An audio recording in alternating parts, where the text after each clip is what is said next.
Do you find the experience of Reiki isn't quite the same as it used to be?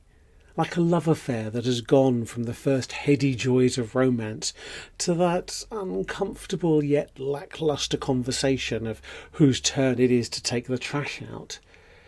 Maybe you find your Reiki practices just don't have the same oomph as before, or are generally less effective. Or maybe the change is within you. You just don't turn to Reiki as a solution as quickly or as with much gusto as you used to. In this video, we'll discover why Reiki doesn't work anymore, or at least why Reiki isn't as it used to be. Oh, and there's cake. Cake, Reiki or cake? Cake, Reiki or cake? Cake, Reiki or cake? Cake, Reiki or cake? Cake, Reiki or cake? Cake, Reiki or cake? Cake, Reiki or cake? Reiki or cake? Hello and welcome to Roman Knows. When I'm not eating cake, I do love to tinker with things and make them different, unless it's cake, which is absolutely perfect as it is. Over the years, I've tinkered with Reiki modalities quite a lot, to say the least, because one of the biggest challenges of Reiki therapy training is how quick and easy it is to learn. Yes, that's right. You can learn the foundations of a Sui Reiki practitioner and potentially master degrees in a matter of weeks, days, or even hours. This sounds great, but training a student in Reiki therapy at this breakneck speed causes underlying challenges, according to the Dunning-Kruger effect, a philosophy which explains how we learn new things and the effect of that learning upon us. When we encounter a new area of study, we very quickly apply the new learning to what we already know and decide we already know a lot.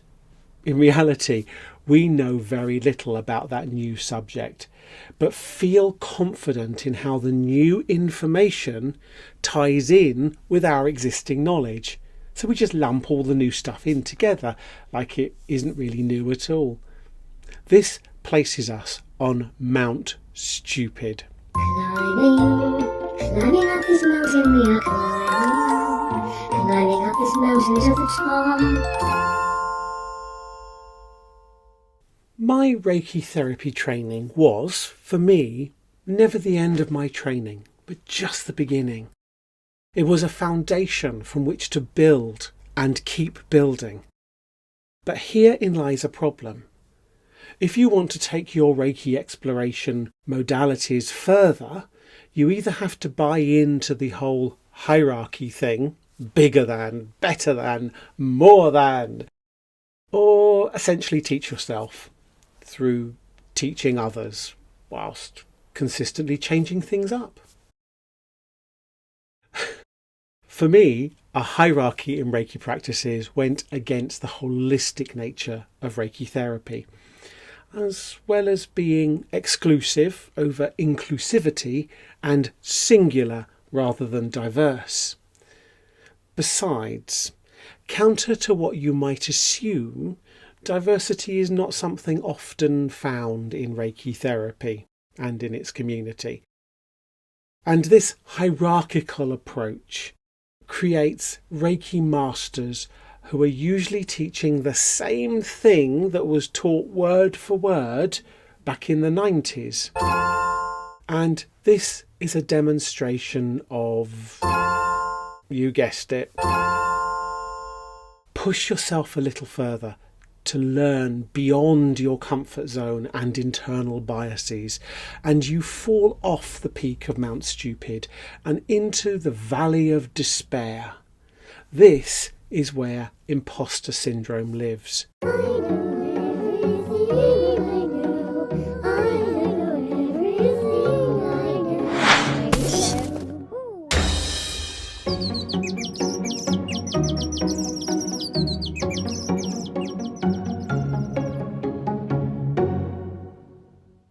Here, you know enough to realise how little you really know, where Reiki practitioners realise there is so much more to learn about Reiki practices. How on earth could they ever be worthy as a trainer? Most do not even get that far, however, because so many potentially transformative elements of Reiki therapy are not taught in the short span of time it takes to do a Reiki therapy training course. This leads to the greater issue that nothing beyond the standard Usui Reiki training is even accepted by the wider Reiki therapy community. Climbing up this mountain we are climbing up this mountain to the top. Yes, that. I'm not diminishing the work of Usui Reiki masters, nor them as people. I'm merely saying that until we as a community push past the existing restraints and dogma, we will continue to hold ourselves back from creating value for clients and ourselves moving forward. This is a real problem for people who work with Reiki modalities. They get so used to their microcosm of Reiki knowledge that it seems as if Reiki just stops working for them. And I've been asked this question a lot. Can Reiki stop working? Well, no. Reiki is a universal constant. But Reiki therapy can. Oh yes. He went there. To appreciate why this is the case, let us take a scholarly viewpoint to learning, using a concept called the hermeneutic circle. This holistic approach starts with the principle that the whole is more than the sum of the parts. A cake is more delicious than eating flour, butter and sugar separately. I can testify to this. I once ran out of cake, and in a cold turkey further, I started spooning self-raising flour into me gob. Unpleasant. The hermeneutic circle reveals how we attempt to interpret what we are learning from the parts we are taught. When true learning comes from understanding the whole. If you learn that cake is flour, butter, sugar and so on, but never get to the point where you understand how to mix those ingredients and bake them in a very specific way, you'll think cake is a load of disparate parts, or worse still, a nasty hot mess of batter.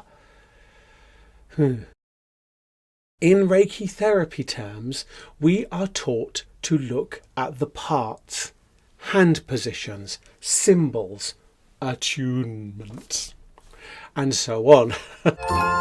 Our understanding of Reiki therapy as a whole is derived from our understanding of each individual part, but rarely includes our understanding of how each individual part refers to the whole, or how the whole is so much more than this, or this, or this. If you've been following me on this channel, you'll already appreciate how 3 minutes of holding a hand position possesses a greater degree of infinite abstraction than the idea of holding out your hands for 3 minutes supposes.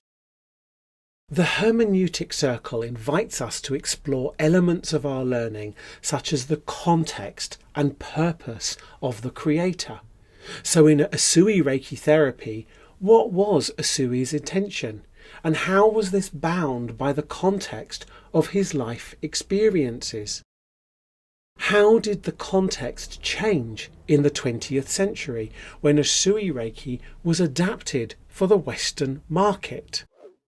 To say that something as abstract and infinite, and scientifically evasive as Reiki therapy is limited to the context, intent, and life experience defined ethos of one person is more incomprehensible than spooning flour into one's gob in the pursuit of Victoria Sponge.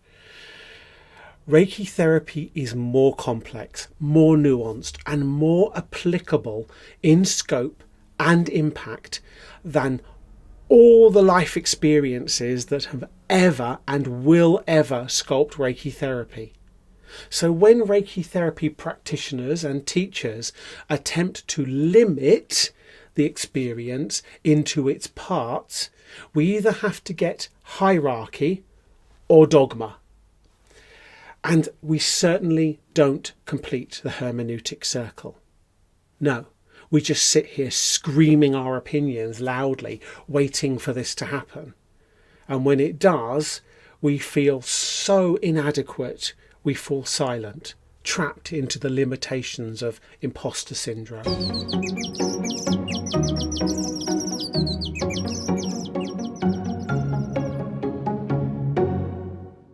It is not until you start moving beyond, this is what Reiki is and this is how you do it, that you'll appreciate how Reiki therapy is a sharing of perspective.